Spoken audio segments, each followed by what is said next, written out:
Sahana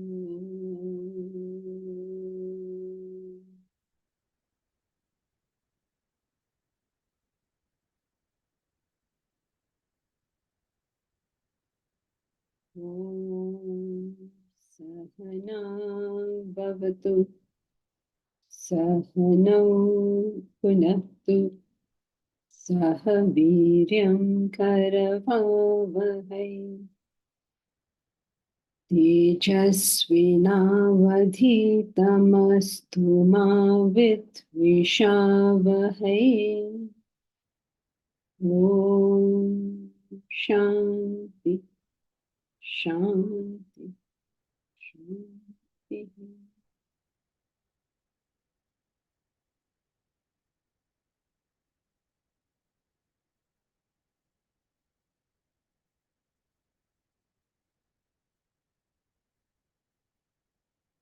We have been studying about meditation.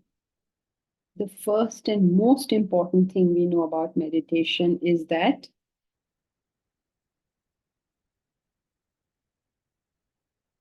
mind must be calm. yes, it not okay, that's correct. That meditation without all the pre-meditative practices is not only not beneficial, it can be harmful. So yes, you can say mind is calm, mind has to be calm, intellect has to be active. All the pre-meditative practices have to be already done before before we come to the seat of meditation. And now, having come to the seat of meditation, what do? We start removing all the various disturbances. First are disturbances from the external world. So, how do you remove these disturbances? You go to a quiet place. You cannot find a quiet place, you find a quiet Time. time.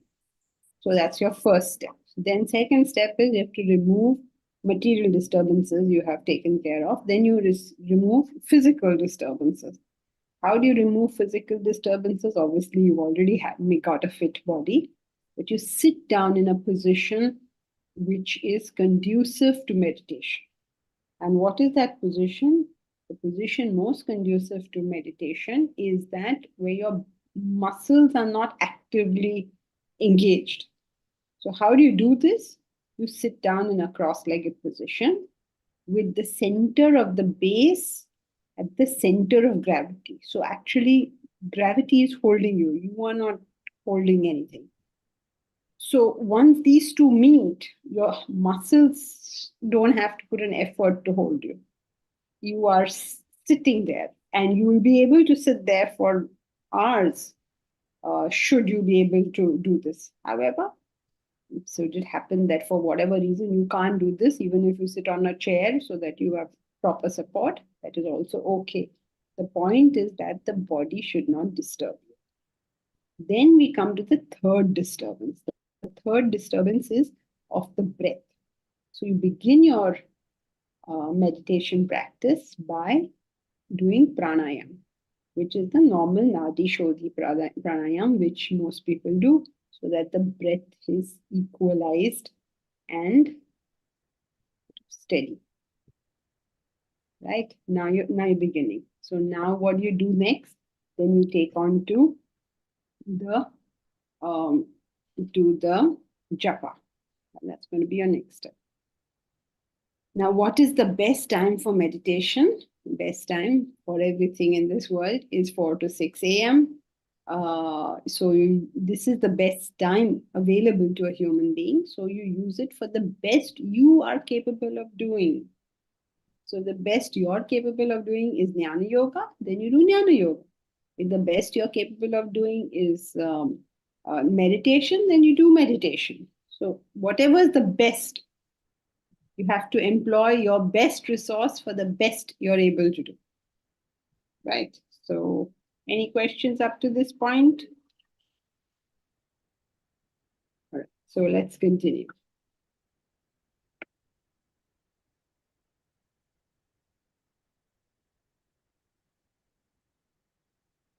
Who will read? I will read, Janki ji.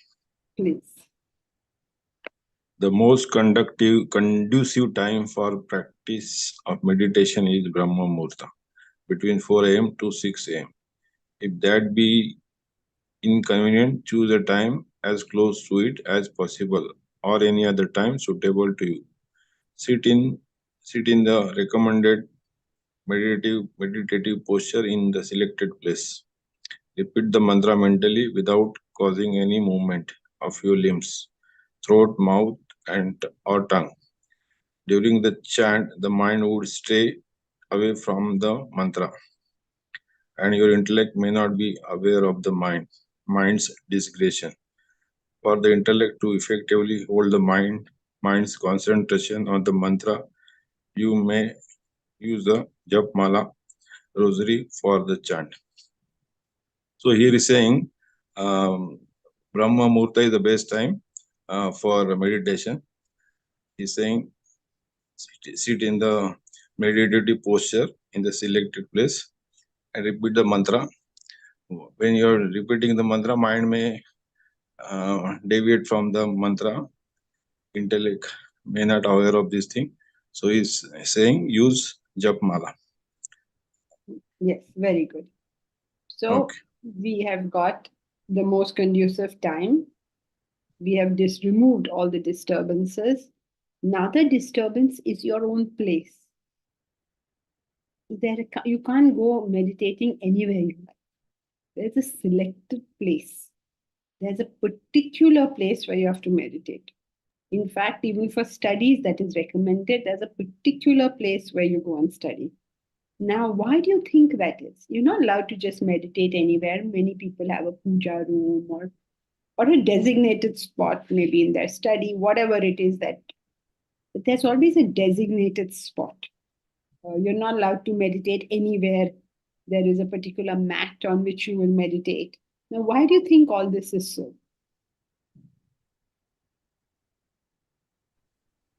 The mind is accustomed to that particular environment, so it won't go helter-skelter in that.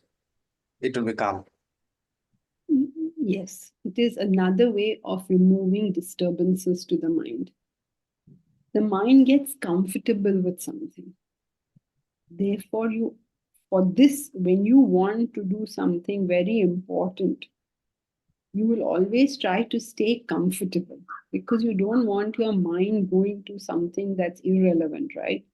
Suppose you're going to meet Honorable Prime Minister Narendra Modi. Will you go in clothes which are uncomfortable or poking you? You won't do that. You choose clothes which are comfortable to you so that you are able to put your full attention towards speaking to him.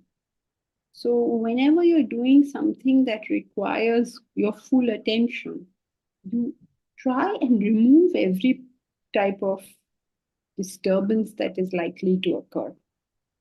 Even in class, what do? We all go into a room, we all close the door. We don't want anybody to come and disturb us.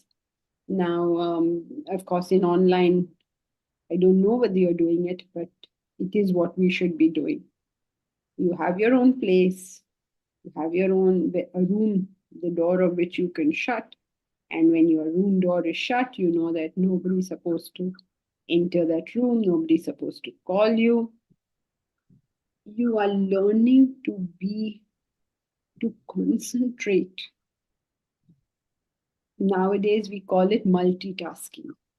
It's a very good name for the bad habit of never paying attention. You want to do this also, you want to do that also.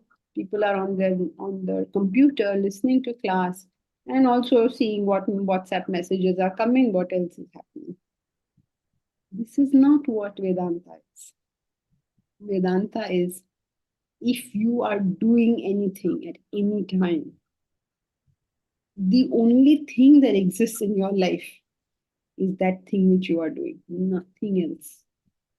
That degree of focus, if we don't learn to create, ये भी चल रहा है, वो भी चल रहा है, it's just an agitated mind.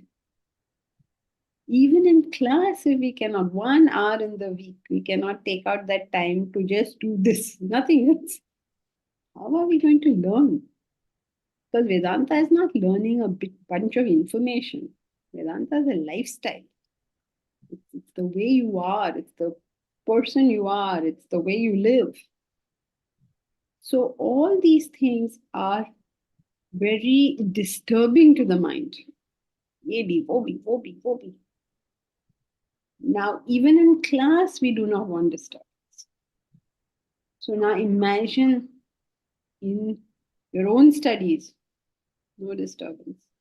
And then comes your meditation. So no disturbance. Even the most minor disturbance is irritating at that time, because the seat you're sitting on, the time you're sitting on, the place you're sitting on, it's all conducive for the mind to not get disturbed. If it gets disturbed, it goes somewhere else. So just keep it there. And of course, if the intellect is strong, even though it gets disturbed, it can keep the mind there. That is a possibility. But we do not want to use that effort of the intellect in this.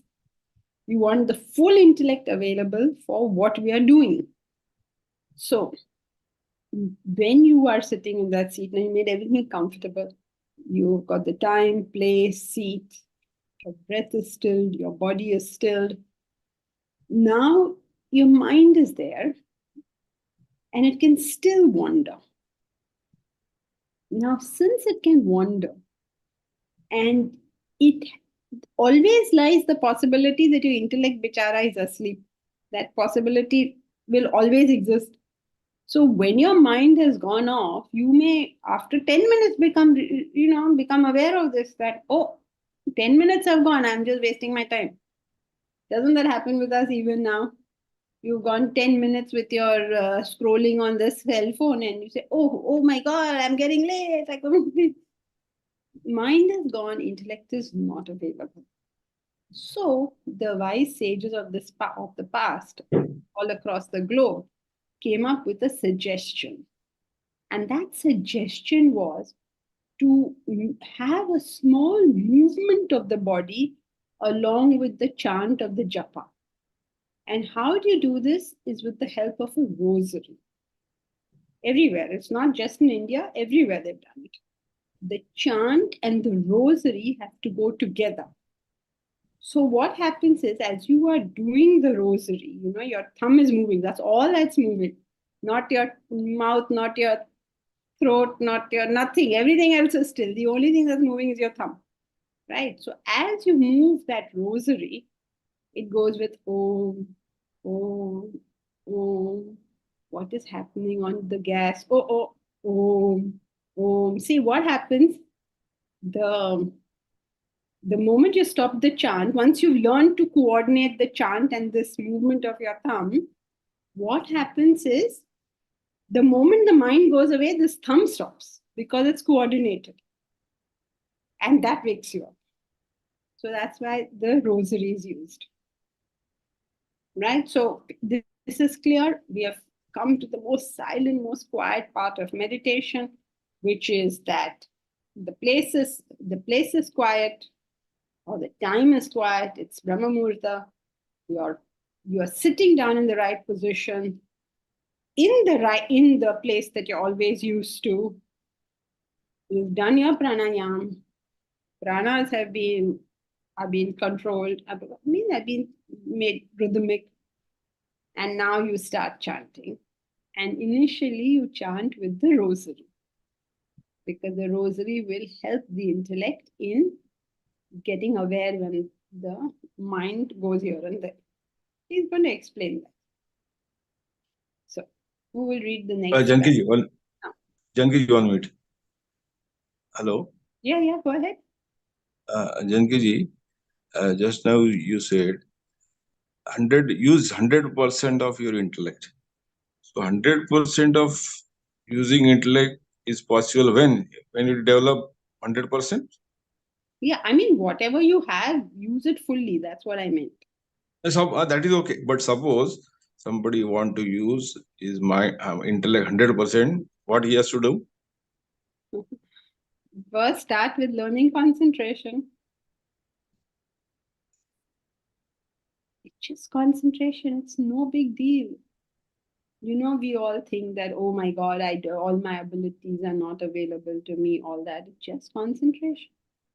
These people tell me erroneously that I have a very keen legal mind. That's what they tell me. I know they are wrong because I have no such keen legal mind. Why do you think that they say this? It's not true.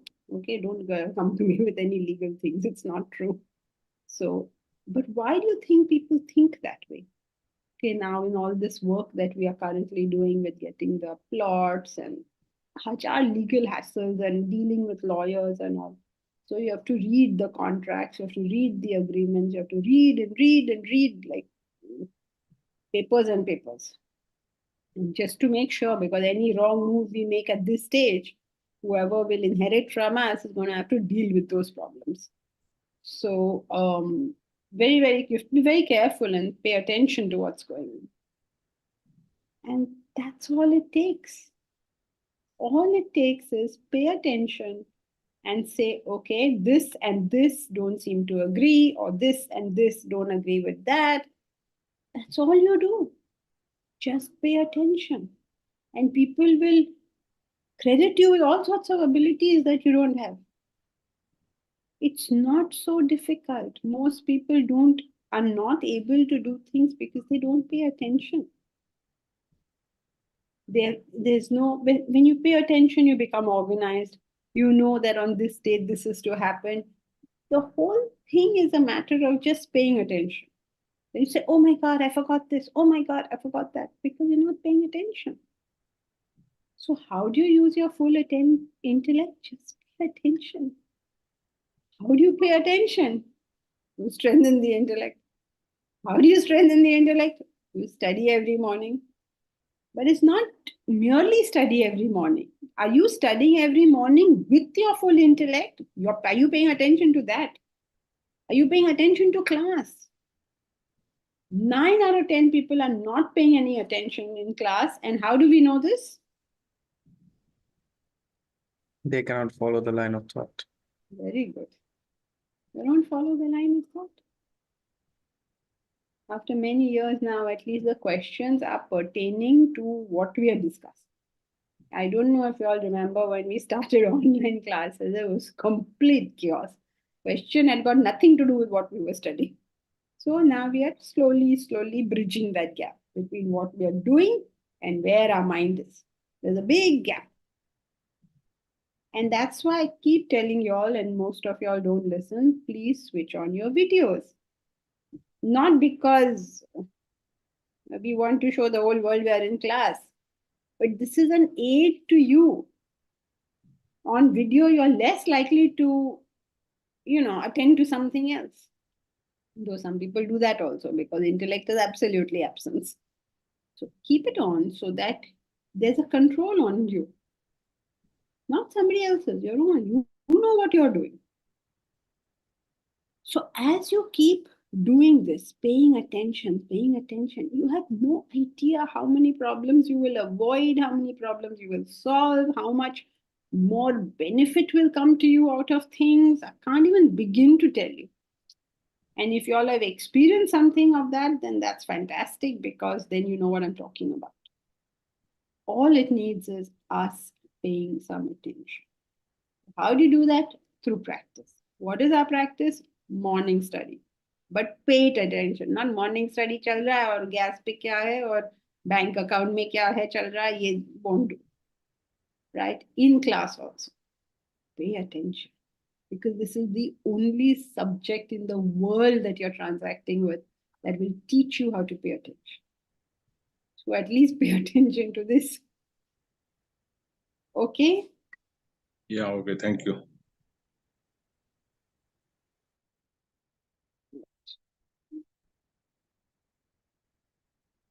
Who will read the next?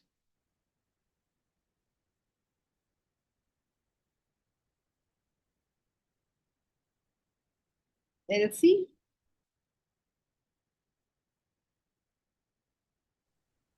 Yes, Janaki, I agree, but the beginning of the class and last class, so I don't know whether I'll be able to connect it later.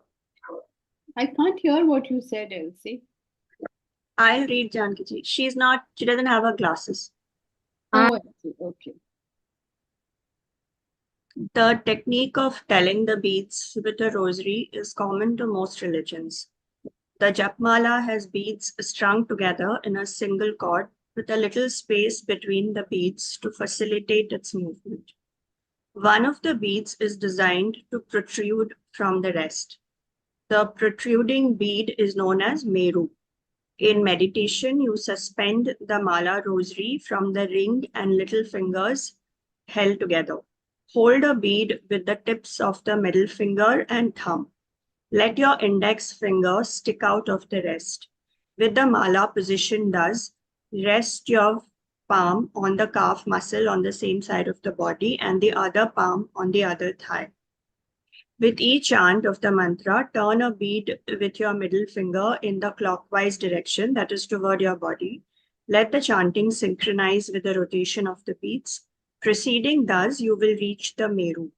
At that point, turn the mala in the opposite direction without disturbing your posture or opening your eyes, and continue the chant with the rotation of the beads. The moment your mind wanders away from the chant, the rotation of the beads stops. You then feel a jerk. That alerts the intellect to put the mind back into meditation. When we chant with a rosary, there is one protruding bead known as the Meru, which we first turn in a clockwise direction to reach, and then when we reach that, we turn in the anti-clockwise direction. And while doing this, we can register when our mind has wandered off if we fail to notice. Yes, okay. There are some other points also. One is it's called a Meru. It exceeds, which of course you mentioned, and the ring finger, which is not used in meditation, not ring finger, index finger is not used in meditation. All right, please, your mala is here, not here. You don't do like this on this one. It's a very important thing. You may symbolically you don't use this finger because the pointing finger. You versus me. So that pointing finger you don't use symbolically. But there is a practical use also. The thing is, your index finger is a very used finger. You use it all the time. So doing things with your index finger is easy. What is difficult is when you put it on this finger, because it's not a used finger. It's not used so much. So that's why the rosary is helping you. If you put it on this finger, when your mind goes away, you will continue. This will continue, even though your mind is gone. But this is unusual. That is why it's going to stop. Okay, so it's not on this finger, it's on this finger. Right? So this Meru, when you come to the Meru, you have to, why is the Meru there? The Meru is there because you now know how many you have done. When you're doing japa, you come to the Meru and then now you know, it's 108 beads or whichever size you have chosen. Now you know that you have done this much, right? Because you have no recognition of time, right, in your meditation. So you're going to know. Deep Raj, what are you saying? But after some time, even the middle finger will become usual. Yes, and yes, correct. After some time, the middle finger will become usual, but we are hoping that by the time that happens, you won't need the Japamala anymore.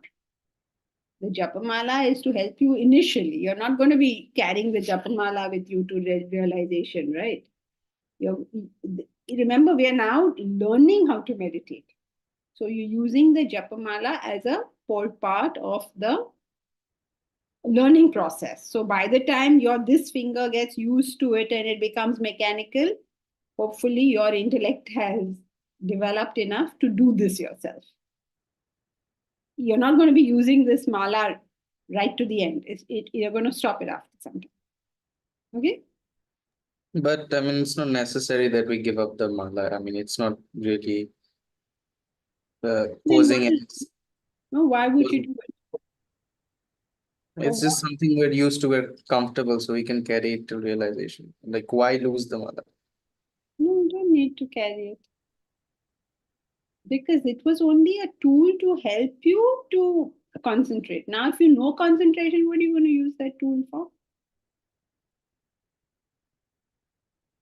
Like you have when you're learning your 9 times table, you use all sorts of aids, right? But after you know it, then why are you going to use those aids again? So you don't have to carry it. In fact, later on, maybe a disturbance to you to use it. Because now you got something moving when you want to meditate. Some irritant is here on your hand that you have to move. You won't be comfortable. When you have got only all objects of this world, I mean, this is a side point, all objects of this world are useful in a particular time, place, and situation. When that time, place, and situation moves, that object is useless. We don't seem to get that, and we give a lot of importance to objects. And because we give unnecessary importance to objects, when the time, place, or situation moves, we are not then able to change or adapt. Everything is useful only at some point. In fact, not only every object, every piece of knowledge is useful only at some point. And knowing what to use when, either object or knowledge, is the great art of common sense. So at this point, you're saying, no, I don't want my mala to be taken away from me. At that point, you'll say, why is this disturbance there? Why is this here at all? So, like the child will say, I don't want my toy to be taken away from me. And then later on, suppose the child is now 25 years old and the father says, you used to love this Barbie doll. I brought you a Barbie doll. He's a pagal, like, I don't want it now. Everything is useful only in a time, place, and situation. And really, you find sometimes, as we used to go all over the place hunting for these lands, some things would suddenly become very important. You had to have them. Like, you had to maybe, there was this awful place that there's the only kind of food available. It was really awful. But we used to have it there because now what? There's no alternative. And the thing is, at that point, having that cup of tea or something is very important.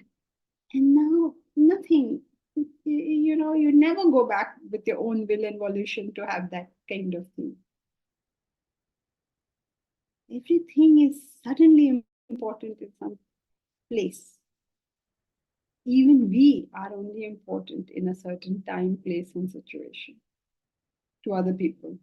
And when that time, place, and situation changes, we will no longer be important. We have to recognize these facts of life. As things became unimportant in my life, so will I become unimportant at some point to someone.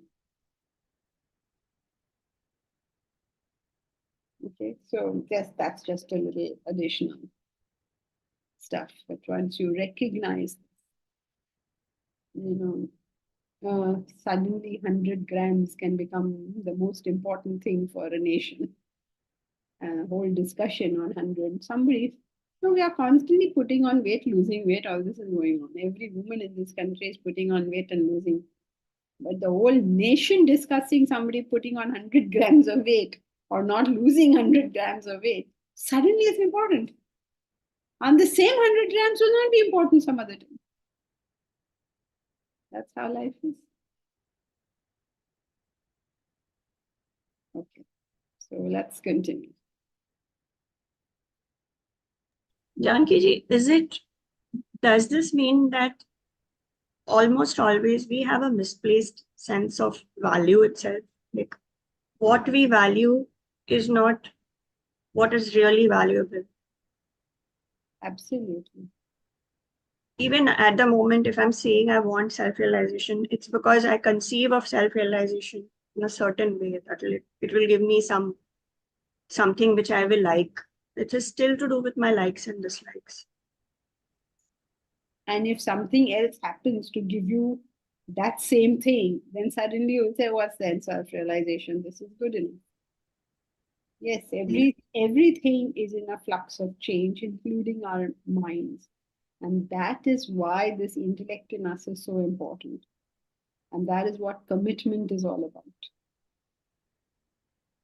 But then that whole value system, it's hard to change it from likes and dislikes. All we know is likes and dislikes. We can't be that uncharitable to ourselves. It's not all we know. We know likes and dislikes, and they're very powerful. We also know things of the intellect. We know commitment, we know responsibility, we know concentration. We just have to choose these over those. But that motivation again comes to choose these things. Again, we need a goal in sight, and that goal again will have a certain value for us, which is colored by our own idea of what is. And we know we don't know. We say we know we don't. Yes. But actually, yeah. Yes. So you just choose the best goal you can think of and stick with it. Once we do that much, you will see more, like the headlights of the car. But how do we truly become, at least where we are, how do we truly become unbiased? Like, how do I really pursue truth rather than feeling disappointed with an outcome, which I do feel that I feel either disappointment or happiness. So I don't feel, oh, it is what it is. That's very rare. Yeah, it's okay what you feel. It doesn't matter what you feel. It's what you decide to do about it that counts. I mean, why would you not feel? If it is disappointing, you should be disappointing. Now the books haven't come, but we wanted it for the UGC chairman. Now we are disappointed. Okay, that's how you feel. But now what?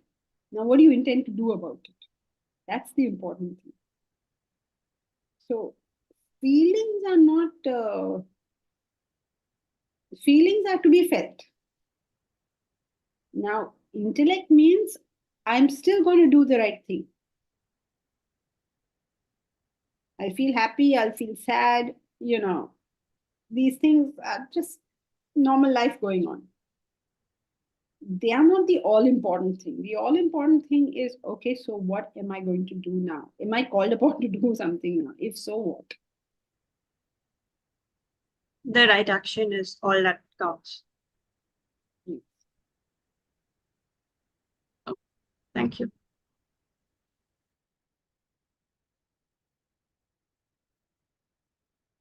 So let's continue.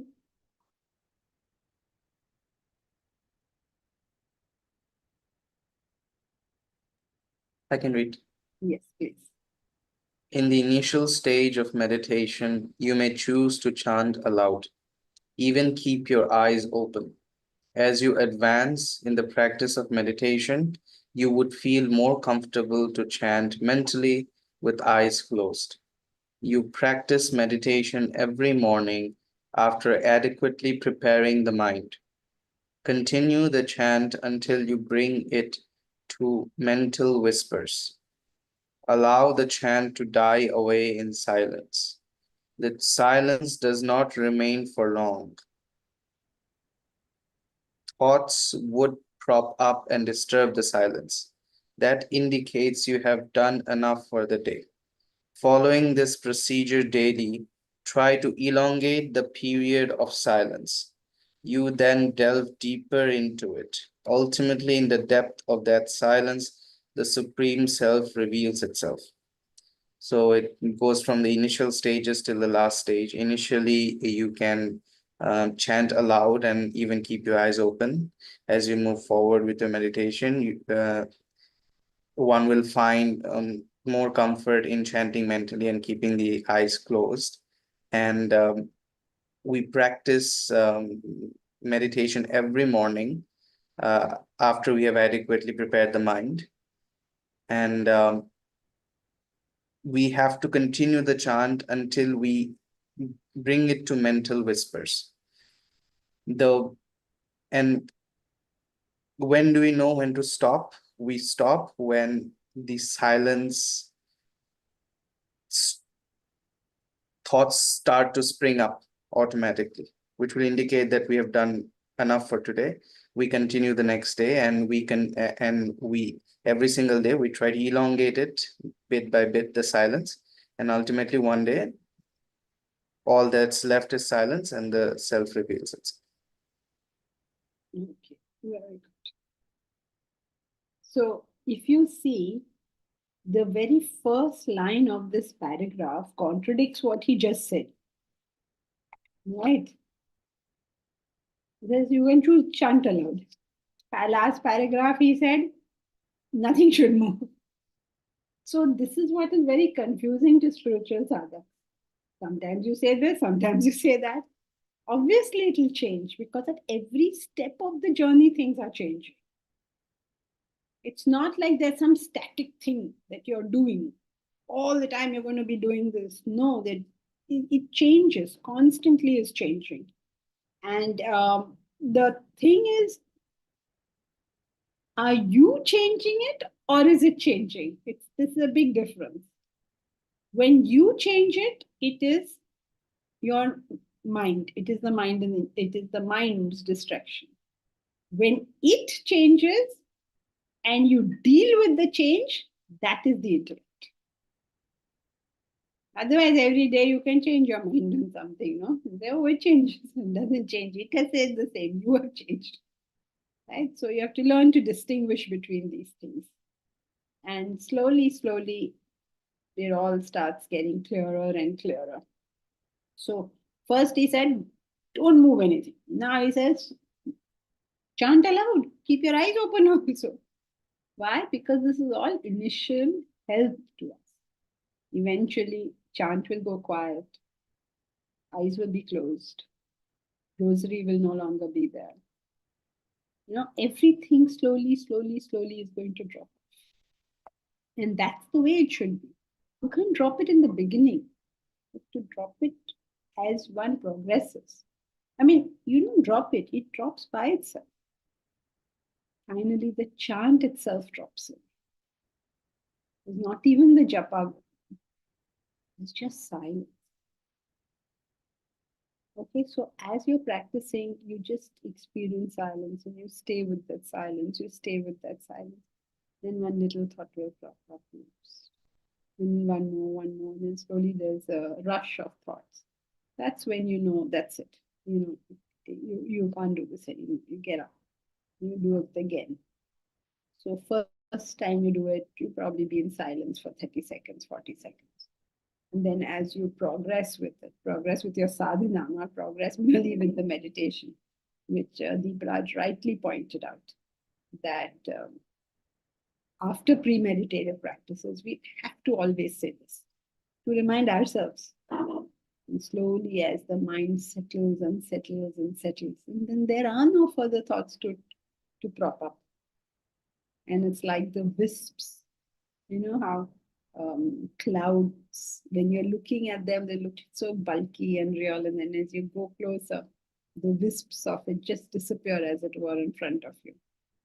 So like that, the wisps disappear, and all that's left is the self, is the ultimate truth.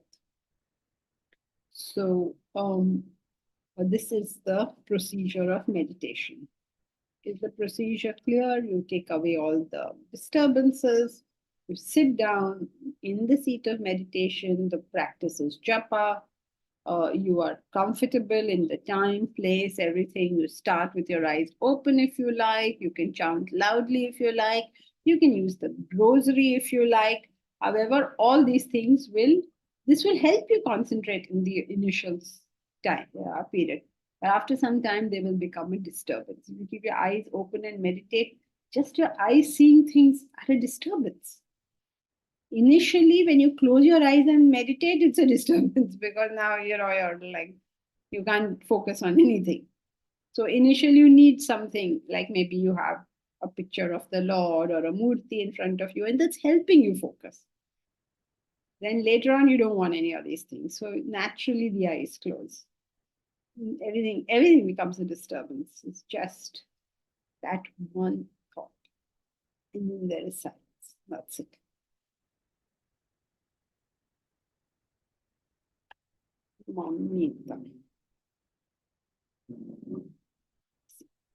We will know we are taking the right action, which initially seems like a leap of faith when the clouds get whispered. You mean like in the whole journey? Yeah, I don't think that you should look at it like that because results are a very, what should I say, a very unreliable yardstick. You could be doing all the right things and not getting results. You could be doing all the wrong things and getting results. No, I mean your agitation reduces. That's result, right?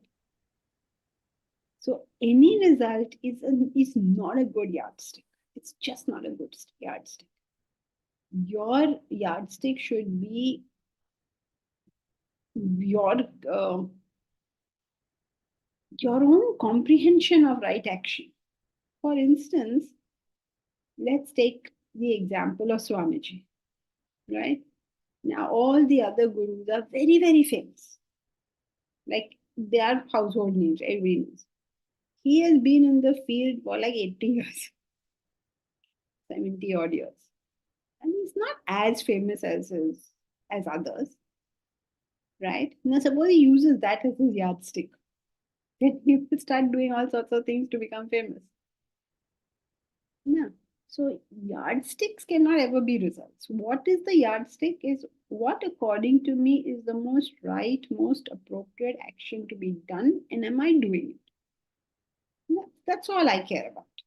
Now that doesn't mean that we are ignoring results, right? Like so you notice the results and you also understand whether these results are compatible to the work you have done. Suppose you have done work in teaching Vedanta and your yardstick is have I become a billionaire. These are not compatible work and so you understand the results. You say, okay, I'm sure I won't make that kind of returns, but your yardstick has to be compatible with the work, no doubt. But the focus is always what is it that is the right action according to me? Everything is a mess, really. It's very, very difficult because when you start focusing on the action, you say to hell with results. That is not correct. When you start focusing on results, you are least bothered about action. That is also not correct. So basically, you are thinking about right things to do and you're cognizant of what is happening.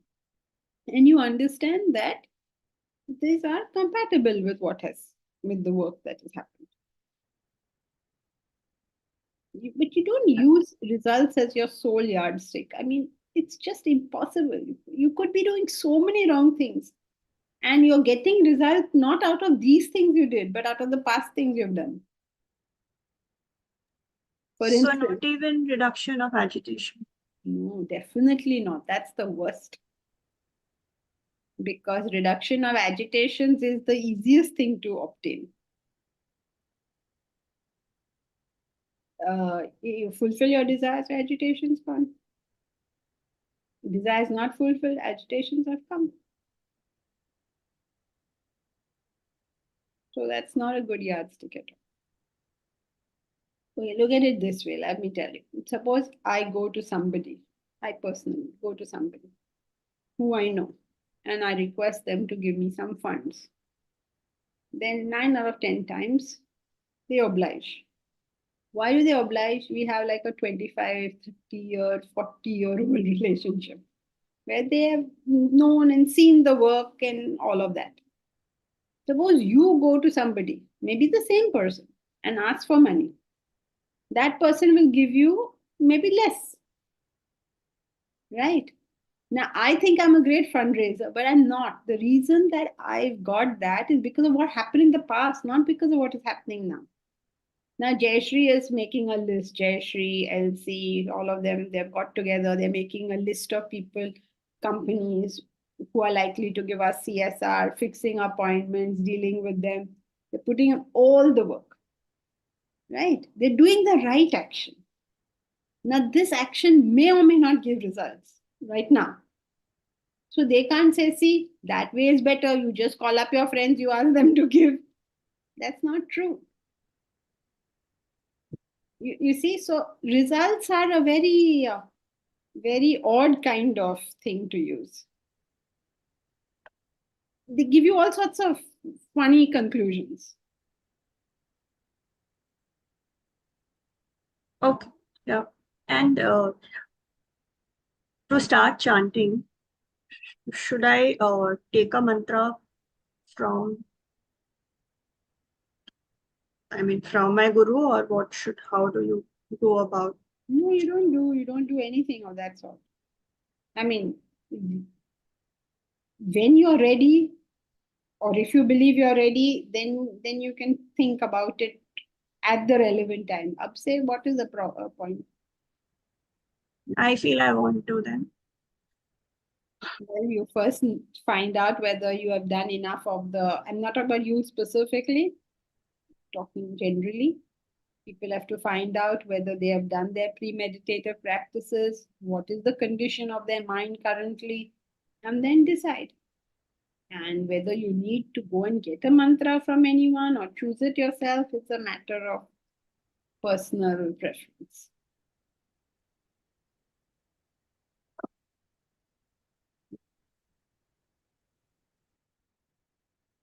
Okay. Any further questions on this topic of procedural details of meditation? Otherwise, we will go to the next subtopic, which is self-realization. Ma'am, Any questions? yeah, Janki ji. Yeah, go ahead.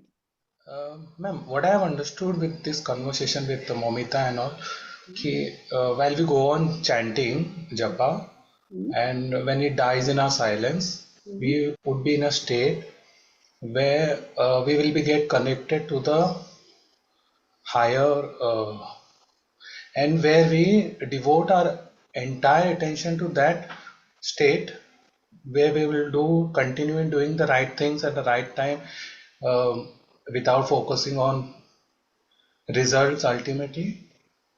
No, we're talking of two different things. Now, when we're talking of meditation, there's no question of putting an effort of the kind we were talking right now. That is now for us. What are our yardsticks now?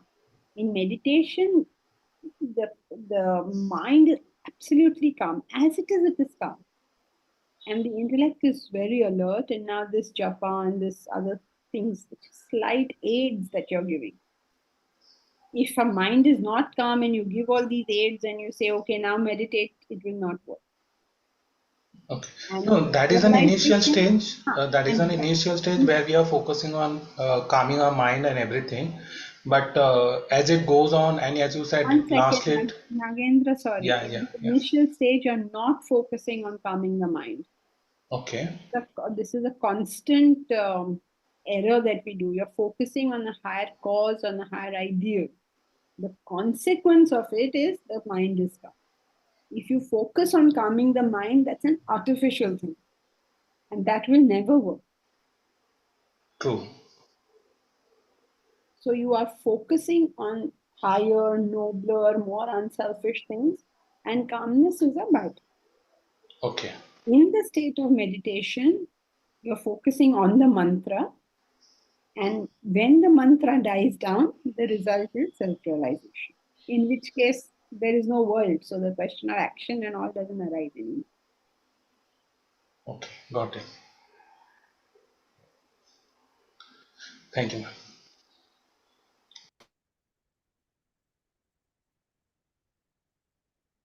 All right, so we go to the next one. Who will read? I can read. Wait, you just read, right? Oh, yeah. Everybody else has to read too. Mahesh, go ahead. Self-realization. In the silence of meditation, all your vasanas, thoughts, and desires are eradicated. Your mind and intellect are extinct. That is a sacred moment when your supreme self reveals itself by itself. You attain the ultimate state of self-realization. The fourth state called Turiya, beyond the waking, dream, and deep sleep, a state wherein your individuality merges with the all-pervading reality. You become Brahman, like the dreamer becomes the waker.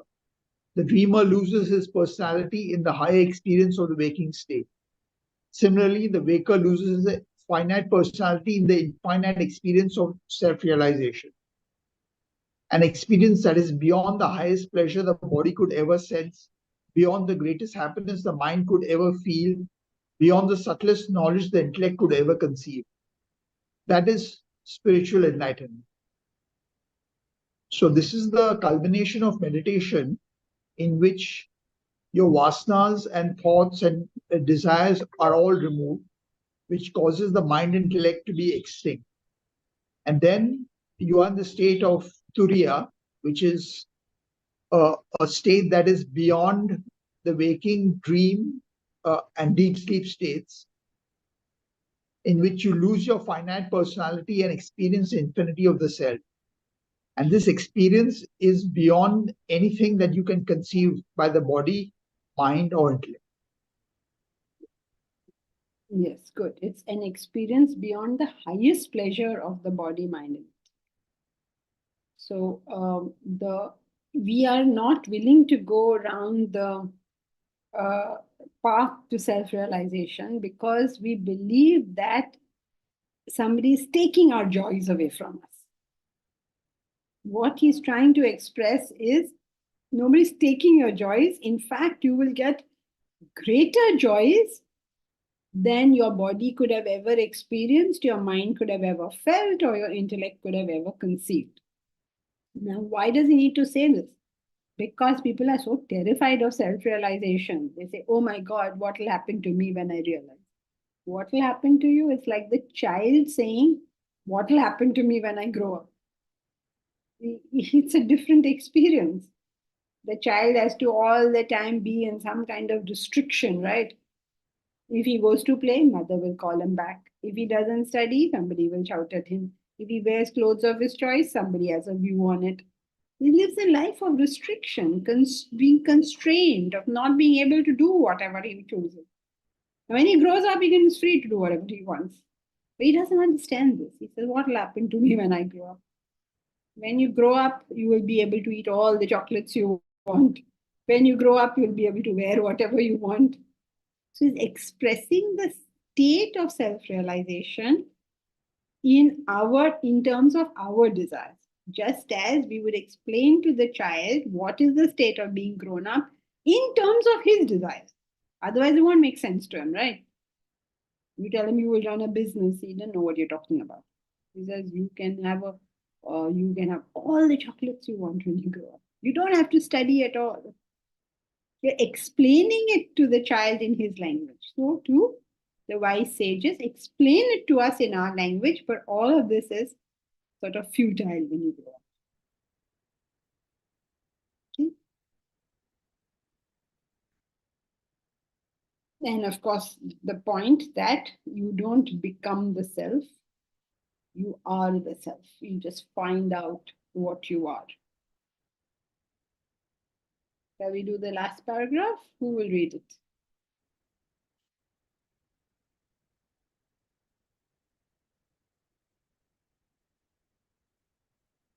Sangeeta, will you read the last paragraph?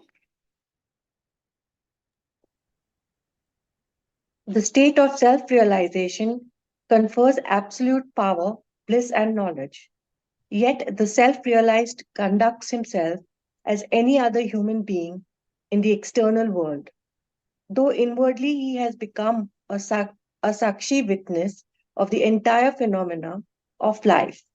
Nothing in the world can either enhance or diminish his state of absolute fulfillment. Besides, his presence radiates peace and bliss to one and all. So, the person who has self realized, he has absolute power and the bliss and knowledge of it. And though he is self realized, but he does not show it to the world and is he, he he's inwardly he keeps it within himself. That's what it is. It's not that he keeps it within himself, it is that we will not be able to tell whether somebody is realized or not. Okay. So he conducts himself like anyone else. So if he was a student, he will go to school. If he's a businessman, he'll run his business. If he's a weaver, he will continue weaving. Whatever on earth he was doing, he will continue his normal life. How will you and I know that he has realized? Right. So he will continue to appear to be exactly what he was before. But inwardly, he has a completely different experience. Externally, what does he have? He has complete power, bliss, and knowledge. Now, how does he get complete power, bliss, and knowledge? We will discuss in the chapter on self realization. This paragraph is really just a summary of the next chapter. So, next time we'll start the next chapter and we will study about the self realized person. What is the self realized person like? Largely because people have a lot of misunderstandings of what he's like, and he is. He's supposed to have miraculous powers. He can read your mind. He can do all sorts of things. He can make the sun stop in its position. What all we have notions of what a self-realized soul can do. So we will study about it next time, understand what he's like. Now I think... Janki, just one quick question, if I may ask. We have 2 minutes. At a relative level, at every stage of growth, there is a sense of self-realization. And I'm using not the capital S here, the small s. The journey is the same, right? At every stage of growth, there is self-realization. Yes, if you want to put it like that, but we are using the term self-realization to only mean that last thing. Correct. But if you wish to use it, yes, at every stage there is a growth where all these qualities in us improve. As we go closer to the self, those qualities improve and improve and improve until they become of a different type completely. Right. Okay. Thank you.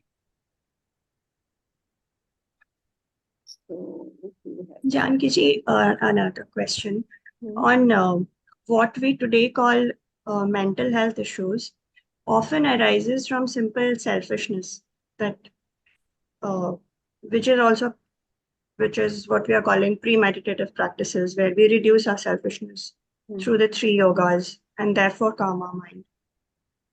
So what my question is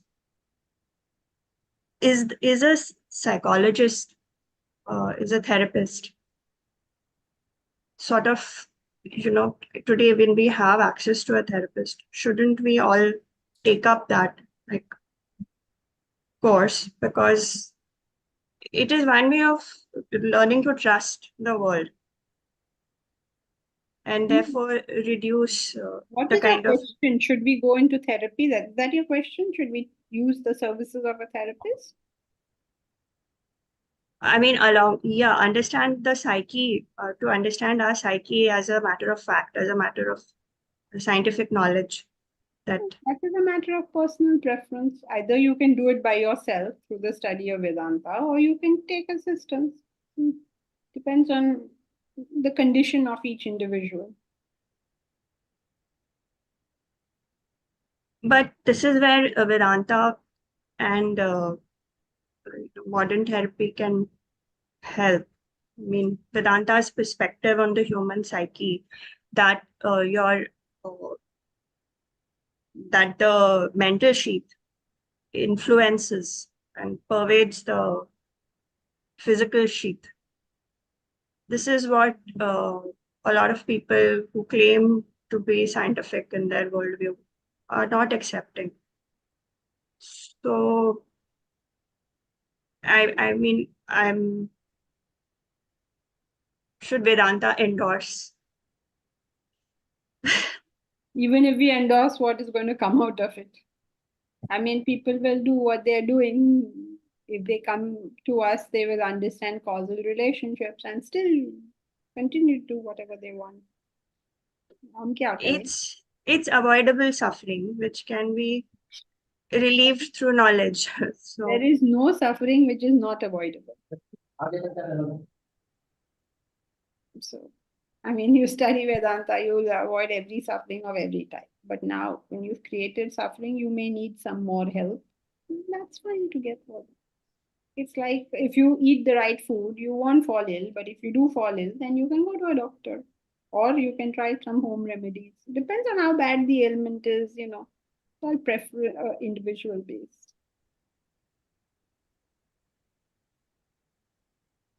Okay. Thank you. Mahesh had an announcement, I think.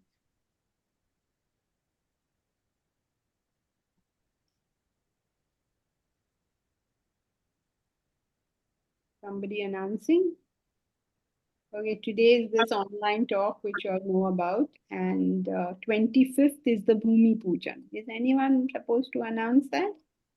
Mahesh, are you doing that? Yeah, I can do it. As you know, the Vedanta Wisdom Trust has purchased land in Roha, close to Roha. It's in the Raigad district on the Mumbai-Pune, off the Mumbai-Pune highway. So we are now planning to have a Bhumi Pujan, which is on Sunday, the 25th of August. So if you are, keen on joining us, which we hope you are, then you can get in, just post a message on the group in case you need to know. We need you to fill a sort of registration form, which will be posted on the WhatsApp group. So if you are interested in joining us on the 25th, that's 25th August, Sunday, we'll be going in the morning. So we'll have breakfast at the venue. And there'll be various activities besides the actual Bhumi Pujan. There'll be a trek around the plot. There will be, bhajans, and we'll have lunch and then we'll return. So please do join us and make a success of the celebration. Thank you. Okay, thank you. I hope